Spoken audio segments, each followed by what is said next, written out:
The other day, I saw a video with a young woman who was describing a visitation that she felt she had to hell.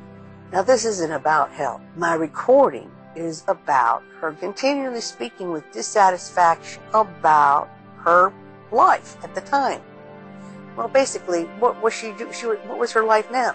Her life is taking care of her children, cleaning her house, and taking care of her husband. Well, she couldn't have said it more each time she would talk about it. That's what she was doing, with unhappiness and apology.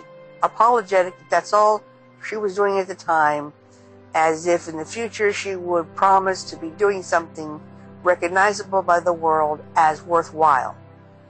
Well, clearly with this mindset, she showed a total lack of biblical understanding about working, about laboring, about the mindset of Christ. No matter what the job one does, the Bible tells us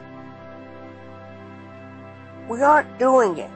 We don't do it as if for the person in front of us or the person in charge that we don't see all the time. Every single thing that we do as if we're doing it for the Lord. That means there's no task, there's no job, there's no position that we can hold that is without merit, that is below another. Because if Christ has hired you to change the diaper of his son or daughter, you have a very highly privileged position. And you do it with the kind of heart you would do it. If you really were right there in the Lord's house and he was sitting there while you were taking care of his infant, would you be complaining? Would you be unhappy? You would be joyful. You would be joyful in the presence of the Lord doing that for him. The same thing with cleaning house. A clean house helps to keep a sanitary environment. It's important for the well-being of future saints and saints in the making, little saints in the making. The world wants you to feel less than others. This is the job of the enemy. The prime job of the enemy is to divide a household, because a divided household cannot stand. If you understand, this is the enemy's goal in every life of every person on the planet Earth, is to divide a household. All these messages you'll begin to recognize as enemy darts to rip your family apart at the core. One of the darts is that it is shameful to be a stay-at-home mother. That it is shameful to be doing the jobs of a stay-at-home mother. It is shameful to wait upon a husband. And these are things that are actually lies of the enemy. Another dart is to fill one with dissatisfaction and unrest at doing these foundational things in a house, to make you want the instantly exciting pleasures of sin, so that things like being at home and having the quiet time for the children and without being the exciting stimulus of sin in the world, and to make you restless, to fill you with restlessness. Again, another enemy dart aimed at trying to divide a household so it cannot stand. And all the people, or as many people as possible, are captured to sin and and become the possessions of Satan in hell. So you have to realize this. You have to realize that. So when you have to renew your mind. Women, you have to renew your mind. Renew your mind that everything that you do, just the way a person does who has a job that society also wants to make shameful, like perhaps being a janitor.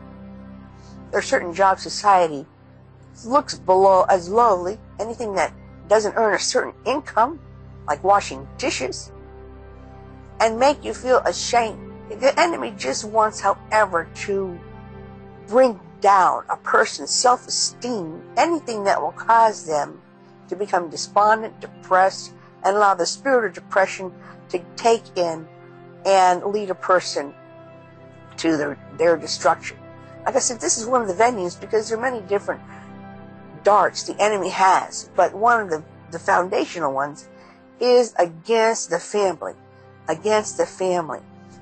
to make a household divided, because as the Lord has taught us in the Bible, a house divided cannot stand. So women, renew your mind. Follow the instructions of the Bible given to any labor that we are doing, which we do, whatever you're doing in that house. If you're sweeping that floor, renew your mind that you are not shameful, that you are not doing something beneath an intelligent woman. You are instead sweeping that floor as if you're sweeping that floor for Jesus Christ himself. Then if you want to have an open dialogue with the Lord as you're sweeping that floor, I encourage you, because as you're doing that, you're also building your relationship with the Lord. You're building your relationship with the Lord. Sweep the floor. Listen to the Bible. Wash the dishes. Speak to the Lord about every dish that you're washing. Wash the dishes if you're washing together the dishes with the Lord, but you're also doing it for the Lord. There's nothing that you can do if you really were before the Lord and you're doing it really for the Lord, that would be anything shameful, anything not wanted, anything beneath you. It would be fantastic. If you had the opportunity to do anything for Jesus, you would leap for it. You would leap for it. And this is the attitude. There is a monk who became very famous in the manner that the Bible teaches, that everything that you do it for the Lord. And through his writings that were published, it's very spiritually illuminating and illuminatory of the kind of mindset that we have. It became a beautiful relationship with the Lord and for the Lord. And there was nothing shameful in it. In fact, it was a great example. What does the enemy hope? Well, the enemy hoped to achieve what he has achieved in other houses. To get some women to just up and leave their families.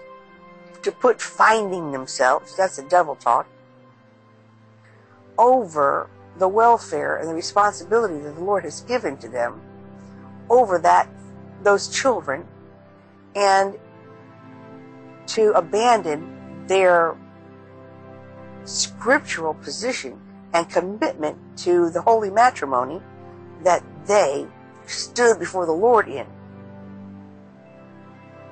Now, this is pretty important. This is why if you read the scriptures, you constantly feed on the scriptures every day, you will be renewed again and again by the verses in Paul about marriage, about commitment, about labor in general, that when we work for the Lord, about the walk of a Christian that is a renewing of the mind every day, putting on the mindset of Christ, thinking like Jesus in whatever you do.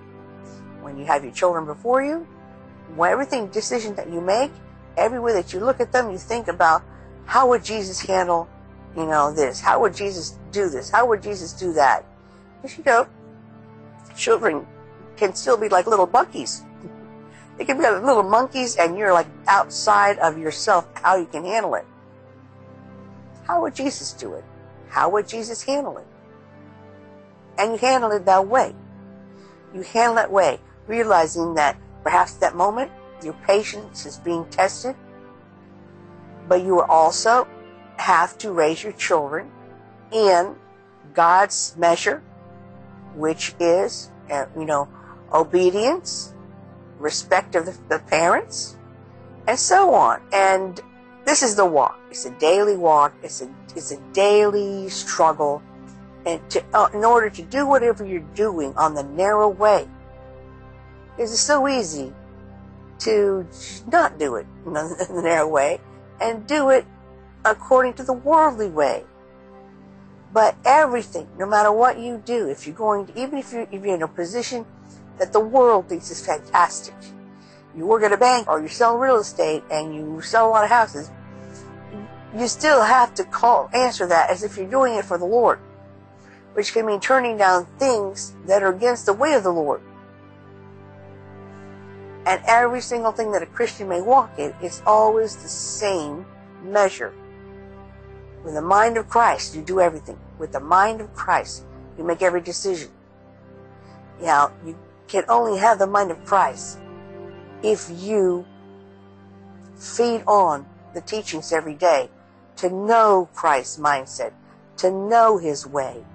You have to know His way, not the rumored way, not the refrigerator magnet way that has popular sayings but which are not rooted in the Bible.